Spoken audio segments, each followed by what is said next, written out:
They called him a genius. They called him a rising star in neurosurgery. But no one ever asked who made his breakfast at 5 a.m. every day for 18 years, who walked to work in the snow with holes in her shoes so he could have lunch money. No one ever asked about me. I'm Gloria Evans. I'm 72 years old. And while everyone applauded my son's success from a rooftop champagne gala, I stood outside that same building, not even invited. But I wasn't there to eat. I was there to watch him sign something, a lease agreement, with me. I didn't plan on raising a doctor. I planned on raising a good man, someone kind, someone who would remember the hands that raised him. But life has a way of surprising you, especially when you give everything you have and ask for nothing back. I was 37 when my husband died, hit by a drunk driver on his way home from the night shift. He was a quiet man, gentle with words, and proud of being a city bus mechanic. We weren't wealthy, but we had a little routine, a little house, and one little boy, Thomas. After the funeral, everything changed. Insurance barely covered the cost of his burial. I had no degree, no backup plan, just a boy with big eyes and fever every time winter came early. I took the first job I could find, shelving books at the public library. Minimum wage, no benefits, but quiet. And in the quiet, I made a promise to myself, Thomas will never feel poor. So I woke up at 5 a.m. every day. I made oatmeal, packed his lunch, walked 5 blocks in the cold, opened the library at 7 a.m., smiled at strangers, and stacked books with calluses on my fingers. I took extra shifts during summer reading programs so he could afford science camp. I skipped dental checkups so he could have a decent backpack. I never bought new shoes, just glued the soles until they curled. He never noticed. And honestly, I didn't want him to. When he got accepted into Johns Hopkins on partial scholarship, I cried for 2 days straight. Not because of pride, but because the numbers didn't add up. I would have to work weekends. I'd have to let go of the part-time cleaning gig I did for a neighbor and pick up evening inventory at the library archive. But I did it, quietly, without fanfare. I didn't go to his white coat ceremony. I told him I had a cold. The truth was, I couldn't afford the flight. Still, I watched the live stream. I saw him walk across that stage, his posture tall, his smile wide, and I felt full. Empty and full at the same time. That's the strange thing about being a mother. You give until your own name vanishes, and somehow that's still not enough. Years passed. Thomas grew into a man I barely recognized. Expensive suits, platinum watch, a cold, polished wife named Madison who greeted me with the kind of smile people reserve for strangers in elevators. I wasn't invited to their wedding. He told me it would be a small gathering. The photos online showed 300 guests, a garden in Tuscany, and champagne towers. But I stayed silent. Every birthday, I sent a card. Every Christmas, I baked cookies. Every time he changed jobs, I mailed a handwritten letter telling him I was proud. I kept my distance because that's what he seemed to want. But a mother always hopes that maybe one day they'll turn around and say, "Thank you. I remember." That day never came. Then one Thursday morning, he called me out of the blue. "Hi, Mom. Just wanted to let you know, we're opening my new clinic. Top floor of the Sky Vista Tower downtown. There's a celebration dinner on Friday night, just a heads up. Madison's parents and a few hospital partners will be there, so might be a little formal." It wasn't an invitation. It was a disclaimer, but I went anyway. I put on my best dress, navy blue, a little faded at the cuffs, brushed my hair, took the train, rode the elevator up to the 40th floor. The rooftop restaurant was glowing, marble floors, hanging orchids, soft jazz, humming through the air. I stood at the hostess table. She checked the list. My name wasn't there. I saw Thomas at the center table, laughing, clinking glasses, standing beside a sign that read, Dr. Thomas Evans, Neurosurgical Innovator of the Year. I walked up and smiled. "Hi, sweetheart. I think there's been a mix-up. There's no seat under my name."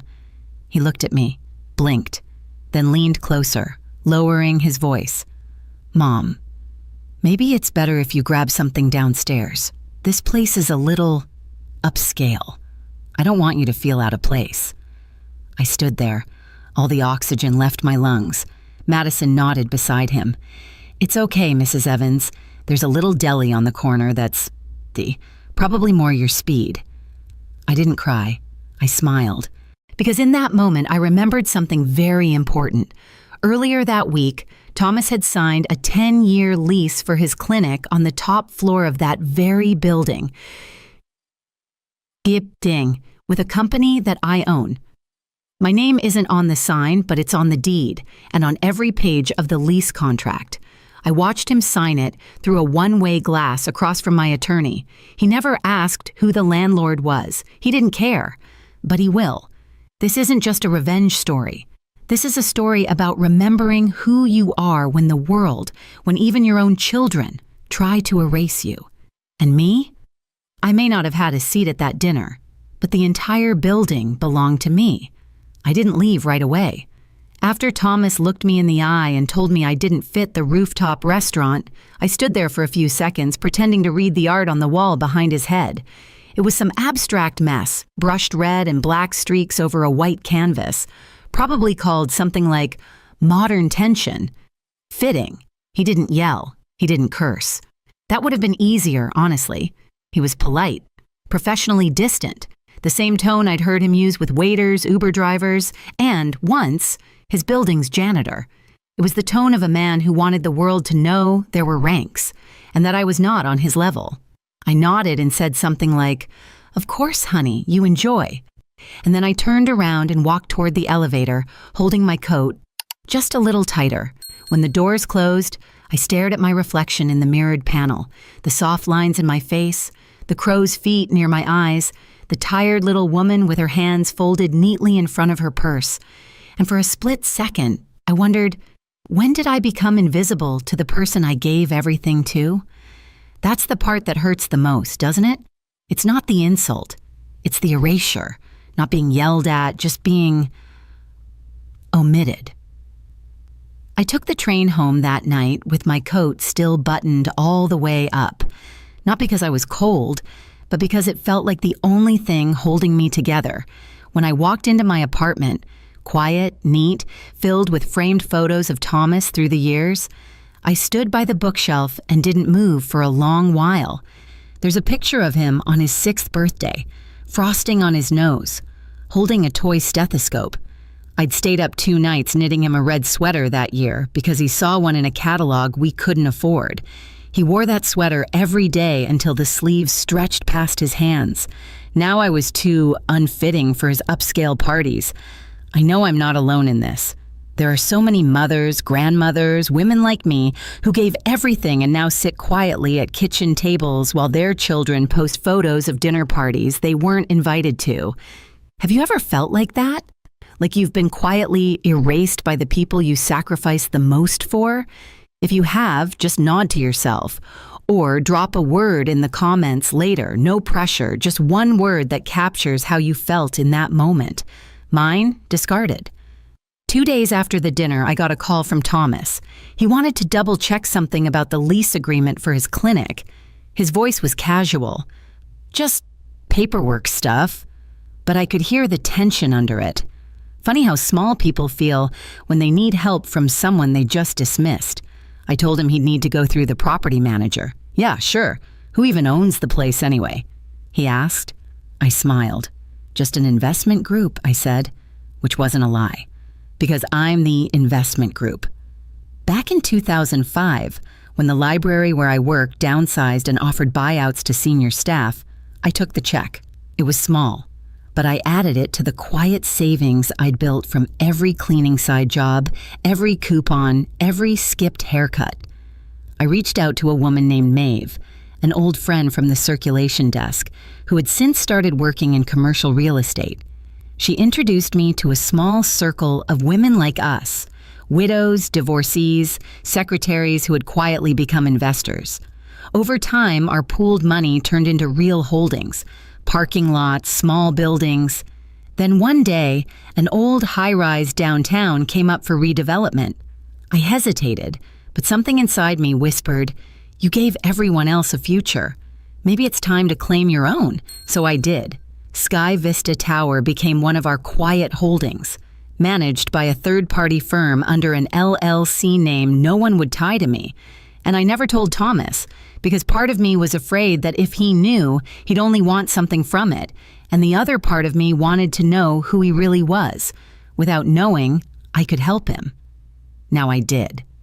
Later that week, I walked past the tower just to see it from the sidewalk. There was a new sign, Evans Neurological Institute, 40th floor, in bold silver lettering. My name, not mine. I went into the lobby and saw the cleaning crew. One of the women, Rosalinda, had been working that route for 5 years. I knew her because we once folded brochures together at a church event. She didn't recognize me at first. Then her eyes widened. "Miss Gloria?" she said. "What are you doing here?" I looked around. "Just checking up on something I own," I said softly, and we both smiled. The irony burned a little. Thomas thought I wasn't good enough to sit at his table, but the truth was every inch of that table sat on a floor I helped pay for, a ceiling I built, a space I made possible, not with degrees or titles, but with unseen sacrifice. And now he was tied to me whether he liked it or not, a 10-year lease, with steep early termination penalties. Locked in, he'd excluded me from one dinner, but I now had the power to determine whether or not his entire career had a roof over its head. And I wasn't angry, I was just done being invisible. Because this isn't just about being humiliated. It's about reclaiming the dignity that got buried under decades of, "Mom, can you?" I looked up at the tower again. Let him climb. But now, I hold the ground beneath his feet. There's something especially cruel about being forgotten while you're still alive. I don't mean forgotten like a birthday missed or a phone call unanswered. I mean forgotten like you've been erased from someone's sense of who they are. Like your presence, your love, your sacrifices never existed in the first place. That's what it felt like that night. After Thomas told me I didn't belong at his dinner, I left without a word. I didn't want to make a scene. I didn't want to give Madison the satisfaction of watching me flinch. But I did flinch, just not in front of them. The elevator ride down was quiet. No one else in the car, just me and the sting. I remember looking out the glass panel as we descended, seeing the lights of downtown shimmer across the skyline. I used to think those lights meant something, ambition, hope, the promise of a better life. But in that moment, they just looked like illusions, distant and cold, like my son's eyes when he told me I'd feel more comfortable somewhere else. The train ride home was a blur. I clutched my purse like a lifeline and stared at the seat in front of me. Around me, strangers looked at their phones, nodded off, yawned. Life kept going. But inside me, something stopped. Not just the embarrassment. That fades. What doesn't fade is the realization that someone you raised no longer recognizes you as someone worth including. I wasn't invited. That much was clear. But what stung more wasn't the missing name on the guest list. It was the missing space in his life. No chair, no plate, not even a passing, "Mom, are you okay?" when I showed up unannounced. He saw me and still didn't see me. When I got home, I left the lights off. My apartment felt smaller that night, or maybe I just felt smaller in it. I walked straight to the bookshelf and sat on the floor. That's where I keep the box. Every mother has a box, the one with school drawings, hospital bracelets, birthday cards, half-written notes that once said, "I love you more than dinosaurs." I opened the lid slowly. Inside, Thomas lived in full color, the baby blanket I crocheted during midnight feedings, the spelling bee ribbon he cried over because it was only second place. A Father's Day card he made for me in 3rd grade because he noticed that I filled both roles. "You're my mom and my dad.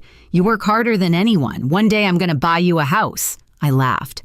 Not out loud, just that kind of breathy laugh that barely makes it past your chest. The kind that feels more like grief than humor. He had forgotten all of it. Or worse, he remembered and didn't care anymore. The next morning, I took the card out of the box and put it on the kitchen table. I sat with it while I had my coffee. It was yellowed and bent at the corners. Written in blue crayon with a backwards R in the word harder. He was 8. I was 41. And tired and worried all the time. And I still made it work. Now he was 38. Rich, healthy, living in a condo with high ceilings and marble floors. And I wasn't even worth a seat at his celebration. There's a kind of loneliness that doesn't scream. It just settles. It finds you in the quiet moments, when you're slicing vegetables for one or watching a show you used to laugh at together. Only now it's just noise in an empty room. That night, I made myself a grilled cheese sandwich and sat at the kitchen table with the Father's Day card propped up like company. I didn't have the appetite, but I ate every bite because that's what you do when you've trained yourself to never waste. Thomas would have thrown it out. He always hated leftovers. The phone didn't ring that week. No apology, no awkward text, nothing, and I knew in my bones that it wouldn't come. Because to apologize, you have to believe you've done something wrong. And Thomas didn't. To him, it made perfect sense. I was no longer part of the image he wanted to show the world. The mother who raised him had been replaced with an elderly woman who wore outdated clothes and spoke too softly. He had filed me away like an old yearbook, nostalgic in theory, but not something you bring to dinner with colleagues. That's when the grief turned into something else. Not anger, not yet. It was something quieter, something colder. It was the understanding that I had done everything right, and it still wasn't enough. I hadn't abandoned him. I hadn't failed him. I had simply outlived my usefulness in his eyes. And that's what broke me. I stood up and washed my plate, put the card back in the box, closed the lid, and for the first time I said it out loud to no one. You don't deserve me anymore. I didn't mean it like revenge. I meant it like survival. And maybe that was the moment I started to become more than just someone's forgotten mother. Maybe that was the moment I started becoming me again. It was a Wednesday, cloudy, quiet, the kind of day that made the city look like it was holding its breath. I woke up at 5:12 a.m., not because I had to, but because my body still thought it needed to make breakfast for someone who no longer lived here. I boiled water for tea and sat in the dark, listening to the faint hum of traffic, the radiator ticking, and the silence of a home that had once been full of purpose. And that's when I said it out loud for the second time. You don't deserve me. This time, I didn't whisper it. I said it like a fact, like something I'd known for a long time but had been too polite to acknowledge. That's the thing about mothers like me. We make excuses. We soften things. We say, he's busy, or she's under stress, or they didn't mean it like that. We protect them even when they've stopped protecting us.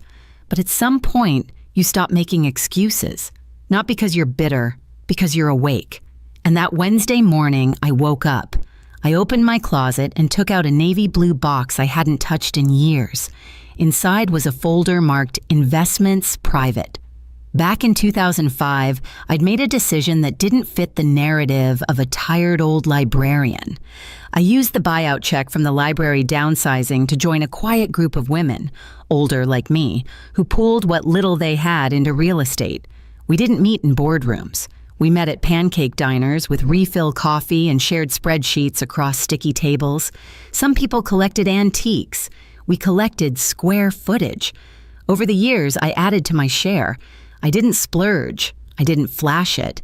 I just kept investing, quietly, carefully. Sky Vista Tower was our crown jewel, our biggest acquisition. My name wasn't on the signage, but I held 38% of the holding company that owned it. The paperwork was in that navy blue box sitting beneath a stack of old church bulletins and recipe clippings. I used to tell myself I kept it quiet because I didn't want Thomas to feel pressure. But now I saw the truth. I kept it quiet because I was scared of learning how little he valued me when he thought I had nothing to offer. Turns out I was right to be scared. That realization didn't bring rage. It brought clarity. For decades, I thought that if I was patient enough, loyal enough, giving enough, my son would one day turn around and say, "Thank you. I see you now." But that moment never came. And I realized It wasn't coming. Not because I wasn't worthy of it, but because he had stopped looking. So I made a list, not of things to buy or revenge to plot, a list of things I had forgotten about myself. I graduated with honors from a community college when Thomas was 4. I read 84 books in 1 year. I taught myself Excel formulas at 56 years old. I once stitched an entire quilt by hand while recovering from pneumonia. I built a real estate portfolio with the salary of a library assistant and 0 outside help.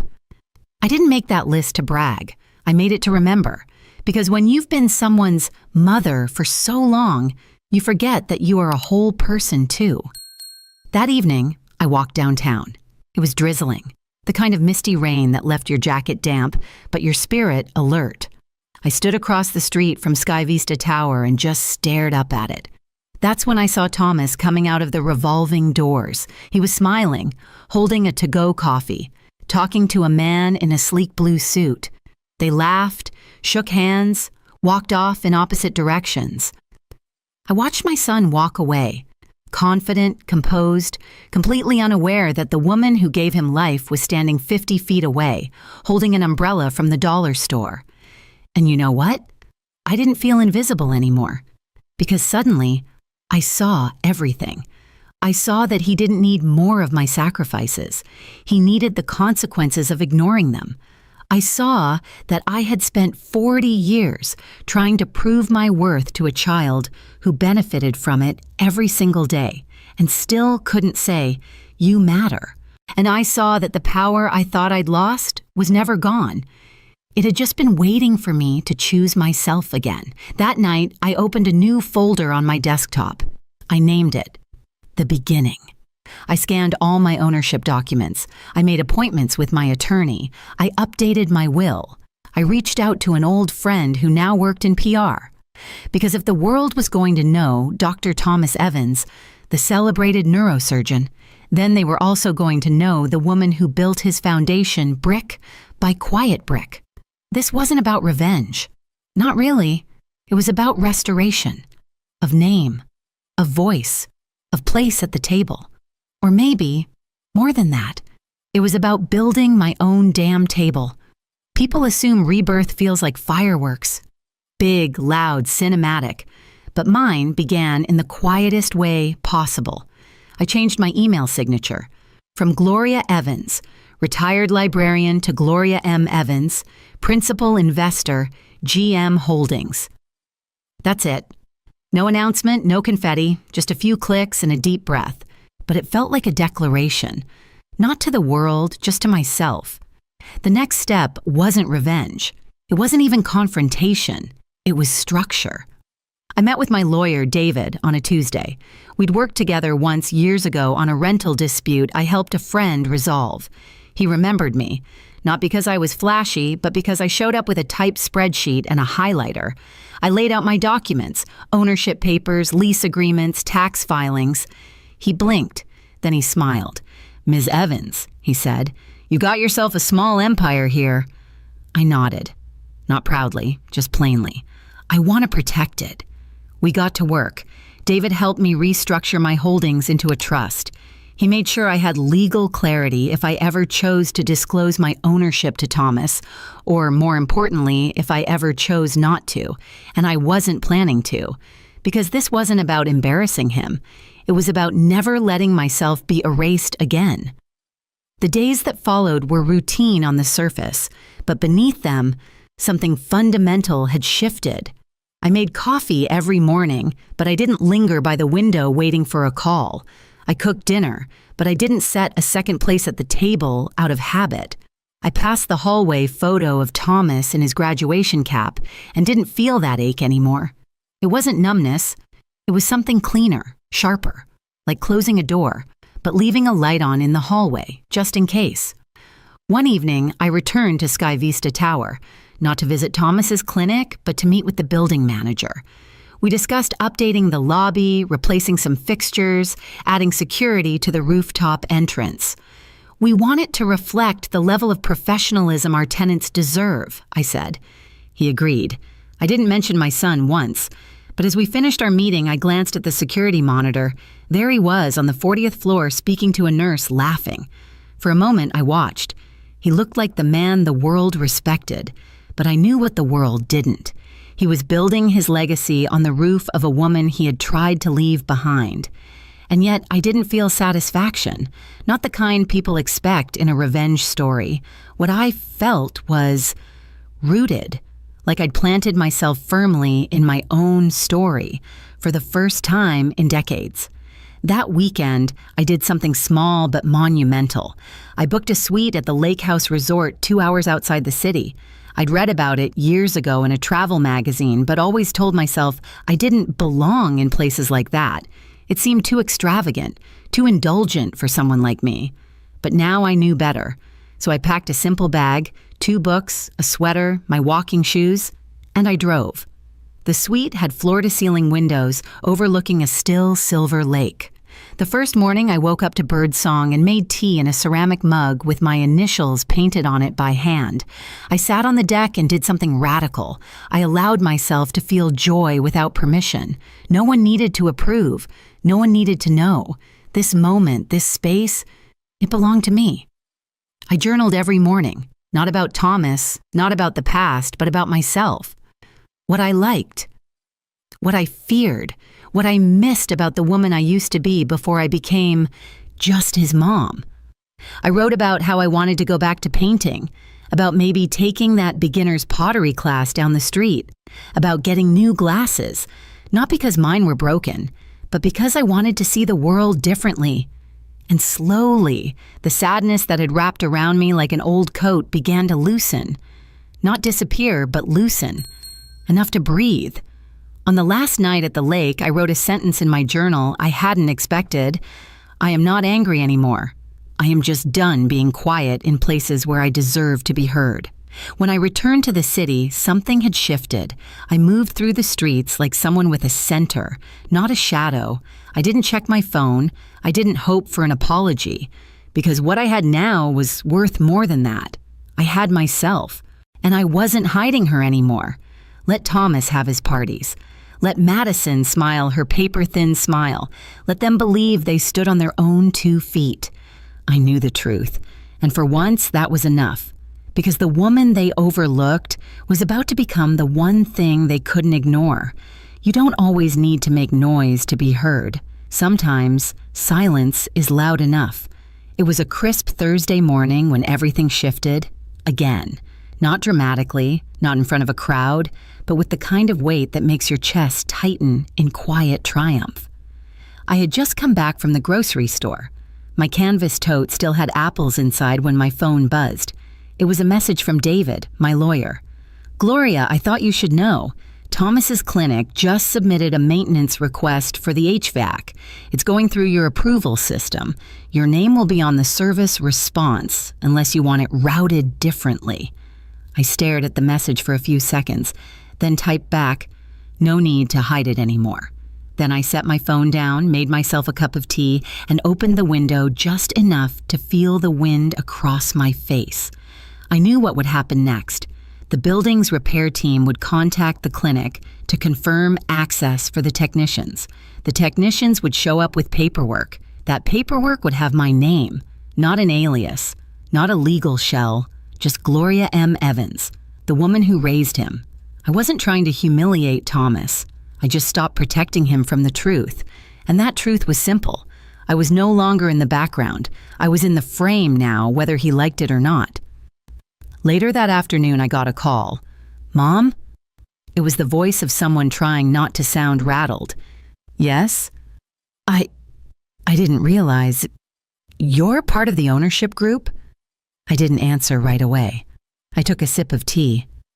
"I'm not part of the group, Thomas. I own the largest share." Silence, then, "Why didn't you tell me?" I let that sit for a moment. "Would it have changed how you treated me at dinner?" More silence, a longer one this time. I didn't mean to hurt you." "But you did." You could hear it in his breathing, how hard he was working to keep control of the conversation. He was used to being the one with power, with calm, with image. But the ground had shifted, because now he was standing in a tower that I held the title to. I didn't yell, I didn't cry, I didn't throw anything back in his face, I just said the truth. You asked me to leave a dinner in a building I own. That's not something I'll forget anytime soon. Mom, I'm not angry, Thomas. I'm just not covering for you anymore. He asked to meet. I said no, because sometimes no is the most loving answer you can give someone who's lost their compass. That weekend, I received a letter, handwritten, from Madison. I almost didn't open it, but curiosity got the better of me. It was short, carefully worded, almost too careful. She apologized, not for the dinner, not for the deli comment, but for overlooking your presence in ways I didn't realize until recently. That's what she called it. Overlooking, as if I'd just been standing behind a curtain the whole time. I folded the letter and placed it in the same box where I kept Thomas's childhood drawings. Not out of sentiment, out of record keeping.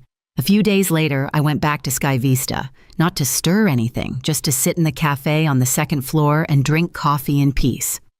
I brought a book. The barista greeted me by name. "Morning, Ms. Evans. Same table?" A nod. Half an hour later, 2 doctors walked by. I caught a glimpse of their conversation. "Did you hear about the owner?" "Yeah. Apparently she used to work at the public library. She owns the tower now." "No way, that's badass." I smiled, but didn't look up. That was enough. I didn't need them to clap. I just needed them to know. Let me ask you something. Have you ever had that moment, not loud or dramatic, when someone finally saw your worth after ignoring it for years? Not because you demanded it, not because you threw it in their face, but because your truth stood on its own. If you've ever had that moment, or if you're still waiting for it, I want you to hold this chapter close, because it does come. Sometimes not with fanfare, sometimes not with apologies, but it comes. And when it does, you'll know. You'll feel it in the silence that follows, the kind that doesn't ask you to shrink anymore. I walked out of the cafe that day with my coat open, the sun warming my shoulders. Behind me, the building stood tall. My name wasn't on the outside, but it didn't have to be. Everyone inside knew who held the keys now. It started with a simple mistake. A receptionist at Thomas's clinic accidentally forwarded the service request email chain to a journalist, an intern, actually, from a local paper that had once interviewed Thomas when he opened his first private practice. The intern noticed something odd in the documents, the name on the building's ownership line. Gloria M. Evans. He did a quick search, connected the dots, and made one call. That's all it took. The headline dropped 2 days later. Evans Tower owned by former librarian, who happens to be the mother of its star tenant. The photo was blurry, me, stepping out of a car with a reusable grocery bag. Not glamorous, not prepared, but there I was, on the homepage, underneath a sub-headline that read, "Sources confirm the neurologist's mother holds majority stake in the building housing his private clinic." I didn't see it coming. I'd spent months keeping everything discreet, quiet, dignified. No press, no gloating. But I suppose truth has a habit of leaking when it's ready. The article went viral. Not in a scandalous way, but in that slow burn sort of way people love. The story of a quiet woman outsmarting the image-obsessed elite. I wasn't quoted. I didn't comment. But the story told itself. He built his name on a rooftop. She built the rooftop. I got calls. Not dozens, but enough. Old friends, women from church. A former coworker from the library who said, "I always knew you had something the rest of us missed." Madison didn't call. Thomas didn't either. But 2 days later, I got a certified letter delivered to my door from Thomas's legal team, a formal request to clarify the extent of ownership and request that any further public disclosure be minimized for the sake of patient confidence and privacy. I read it once, then again, and then I laughed, really laughed, for the first time in a long while, not out of cruelty, out of clarity. Let me be clear. I never asked for recognition. I didn't want my name on the side of a building. I never dreamed of a spotlight. But they asked me to shrink. They asked me to leave. They asked me to vanish. so they could shine brighter. And now, without lifting a finger, the truth had risen through the cracks. That weekend, I agreed to one interview. Just one. It wasn't a national outlet, just a local radio show hosted by a woman in her 60s named Jeanette, who ran a segment called Real Women, Real Stories. I didn't prepare a speech. I just told the truth about how I once walked 5 miles in the snow so my son wouldn't miss a science fair, about how I skipped meals to afford college books, about how I was told by that same son that I didn't belong at his table, and how, through quiet years and steady hands, I built something no one could take away from me. When Jeanette asked if I was angry, I said, "I'm not angry. I'm just done asking for a seat." Let me ask you something. Have you ever had to watch someone you raised turn their back on you? Not with cruelty, but with something colder, indifference? If you have, I hope you remember this. Your worth isn't erased just because someone else can't see it. Sometimes the people who overlook you the most end up standing on the very ground you built. By Monday, the calls to Thomas's office had increased. Not protests, just questions. Is it true your mother owns the building? Did you really ask her to leave a dinner there?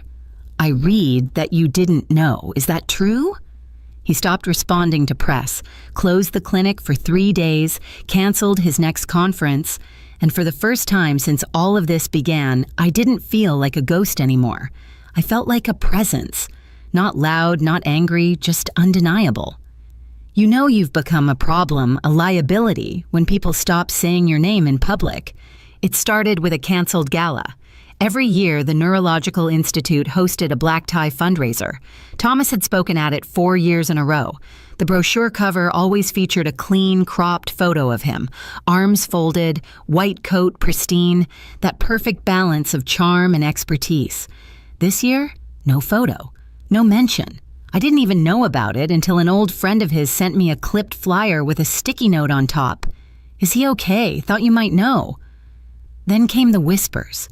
Patients asking about relocation, colleagues declining meetings, a pending review of Thomas's privileges at a teaching hospital where he used to guest lecture twice a semester.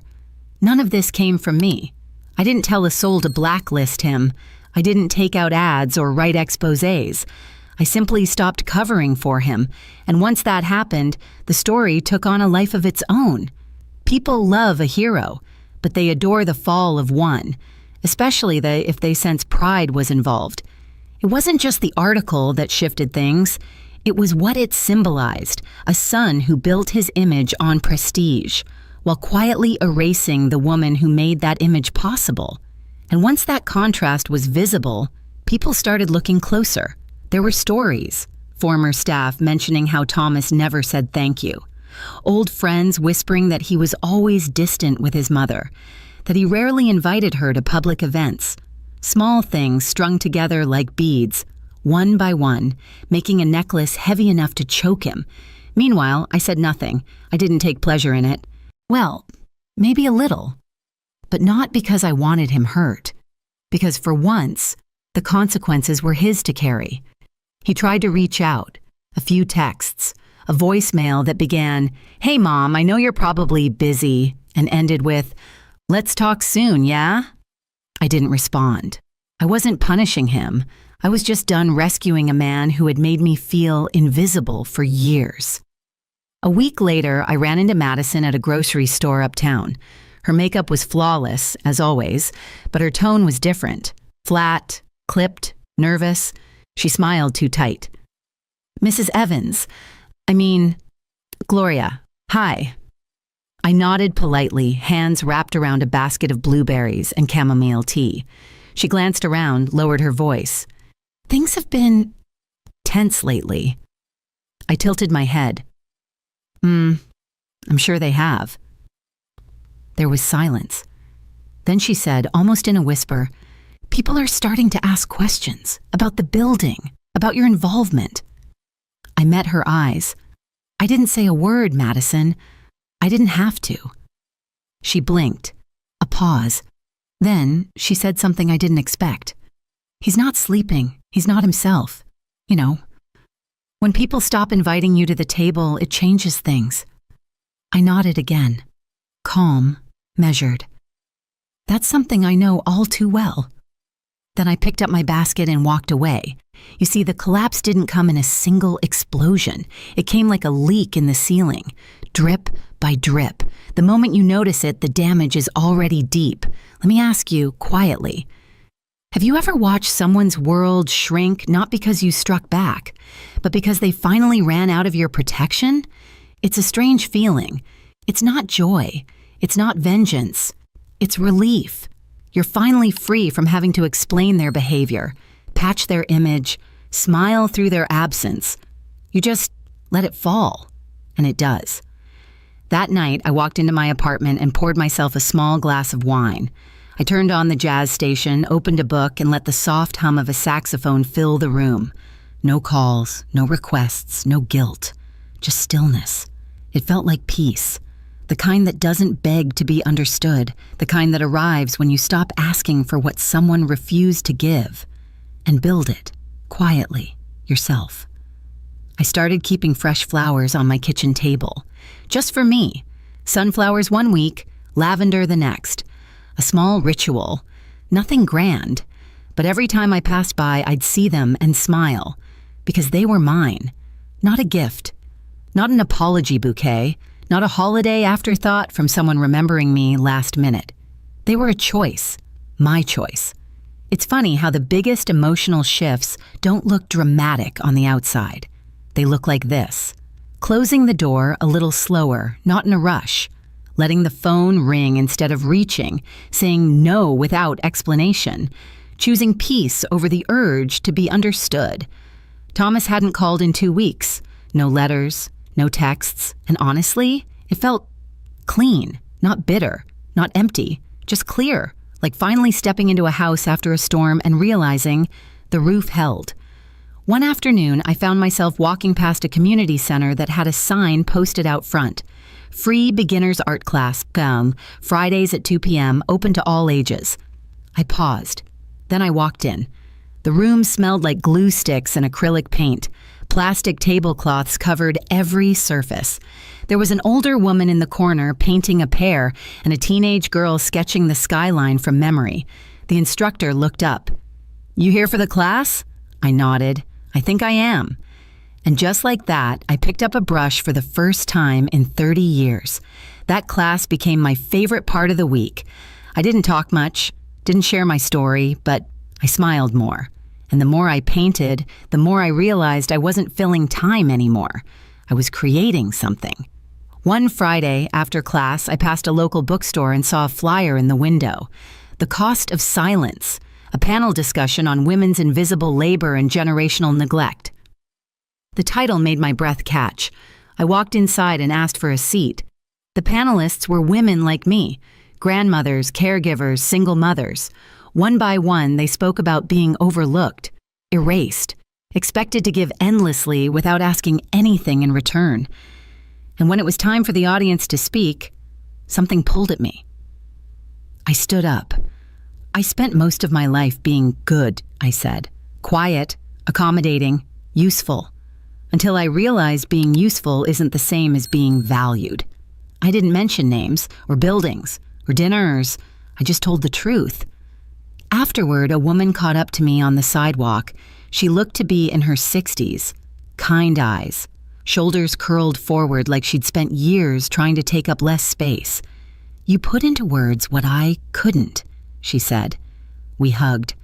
Two strangers who understood each other without needing the backstory. Sometimes that's all we really want, to be understood without having to plead. And you, if you're reading this or hearing my voice, let me ask you something gently. Have you ever realized you were asking for scraps from someone you once gave everything to? If you have, you're not weak. You're just ready to reclaim that energy, that dignity, that space. You don't have to wait for someone to say you mattered. You already do. One night that week, I passed by Sky Vista Tower again. I didn't look up, didn't pause, just walked by, heels clicking softly on the pavement as if it were any other building. Because to me now, it was. Not a symbol of pain, not a monument to erasure, just concrete and steel. My life didn't orbit around it anymore. I got home, made some tea, and pulled out the latest painting from class. It wasn't good. The proportions were off, the shading too flat, but I loved it because it was mine, made with my hands, my time, my new energy. Thomas wasn't calling, and I wasn't waiting. That was the real shift, not the article, not the whispers, but the moment I stopped craving restoration from him and started building it from within. I wrote him a letter, not to send, not to frame, just to clear the air inside my own chest. It was early, the kind of quiet morning where the city feels like it's still asleep. I sat at my kitchen table in my robe, sunlight creeping in through the blinds, a cup of Earl Grey steeping beside me, and I picked up a pen. Dear Thomas, I want you to know I remember everything. Not the headlines, not the phone calls that stopped, not even the dinner that never was. I remember you barefoot at 4 years old, crying in the hallway because you thought I left when I'd just gone to check the mail. I remember your graduation day, how you didn't want to wear the sash I saved for, but I brought it anyway. I remember holding your hand the day your father left and promising you that I'd never do the same. I kept that promise. But somewhere along the line, you stopped needing me and mistook that for meaning I didn't matter. You didn't push me out all at once. You chipped away. Little sighs when I offered advice, changing the subject when I brought up memories, inviting me late, or not at all. I told myself you were busy, stressed, building something, but deep down, I think I knew. You were editing me out of your story. And worse, you expected me to thank you for it. You might think I'm angry, but the truth is, anger would still mean I'm holding space for you. I'm not. I'm writing this not to change your mind, but to unchain my own, because I realize now, I gave you too much. Not just my money, not just my labor, but my silence. And silence is a kind of permission. But I'm done being quiet. You don't get to be the man who put me on a lease and left me off the guest list. You don't get to call it a misunderstanding when it was patterned, repeated, intentional. You don't get to look surprised when people finally see what you've tried to bury.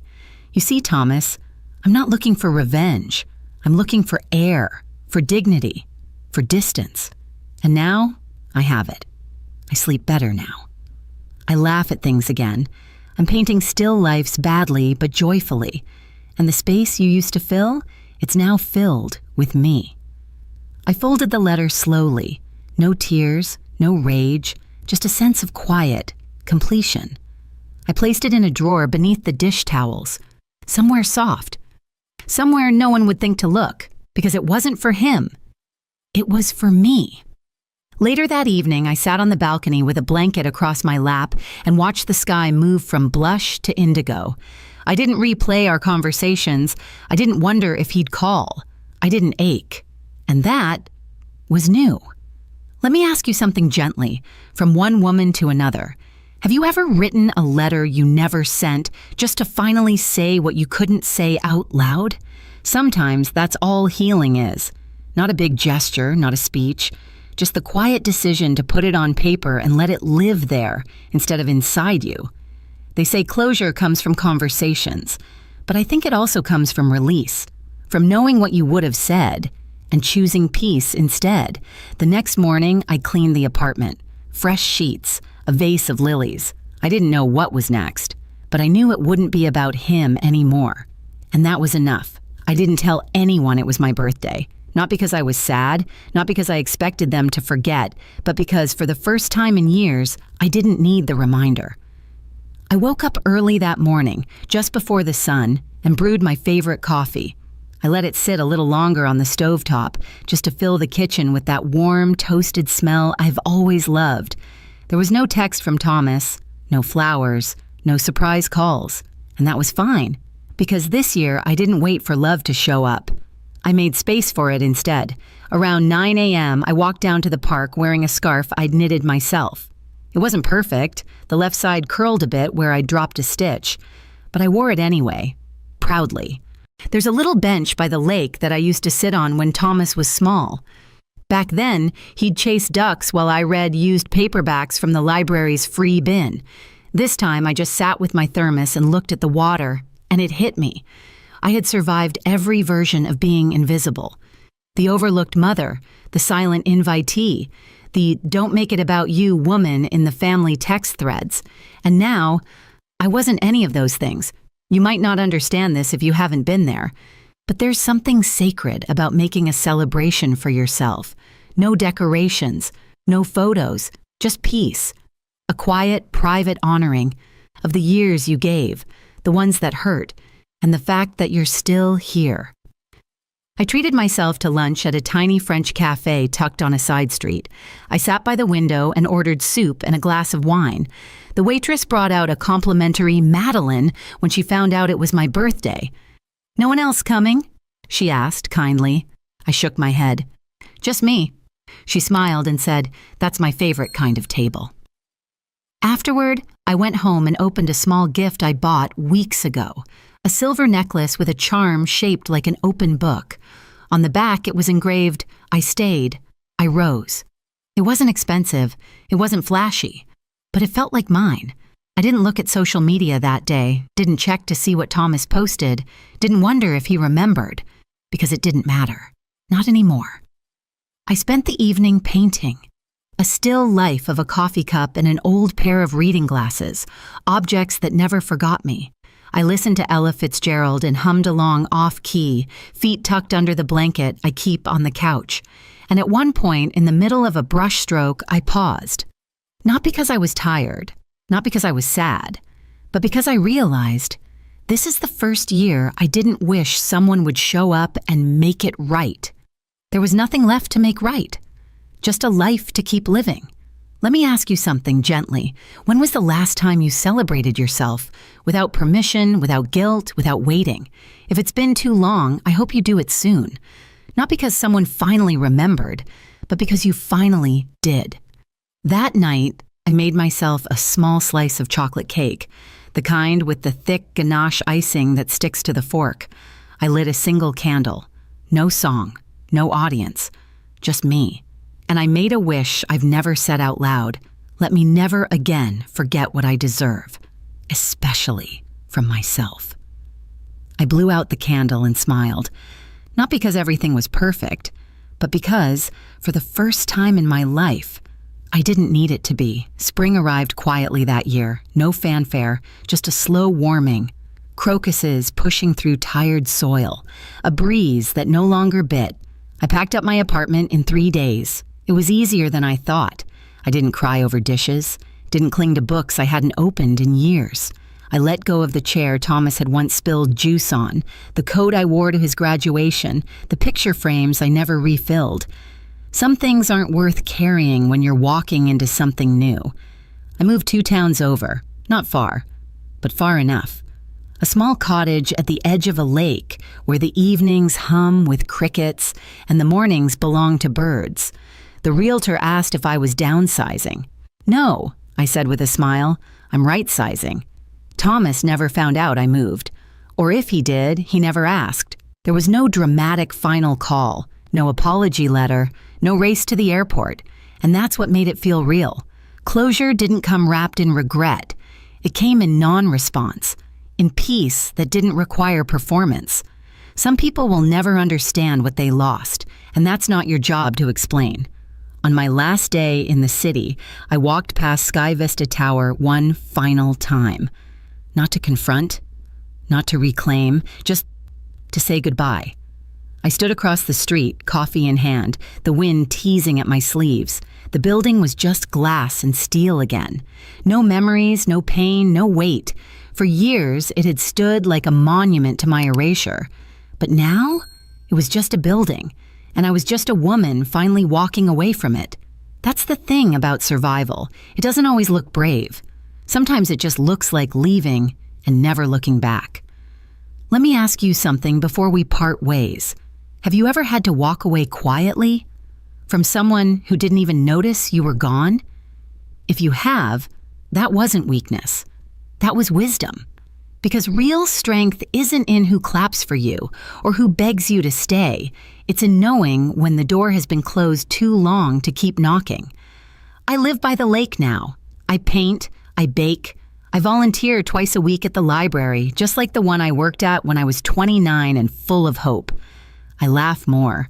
I don't check my phone waiting for messages. I don't replay moments wondering what I could have said differently. I don't flinch when I hear his name, because I'm no longer inside his story. I'm writing my own. And maybe that's the best kind of ending. Not one where justice is shouted from rooftops, but one where a woman quietly reclaims her life and lives it fully. If this story found you at the right time, drop one word in the comments that captures where you are in your journey. Just one. It might help someone else feel less alone today. Thank you for walking with me. Even in silence, I felt seen.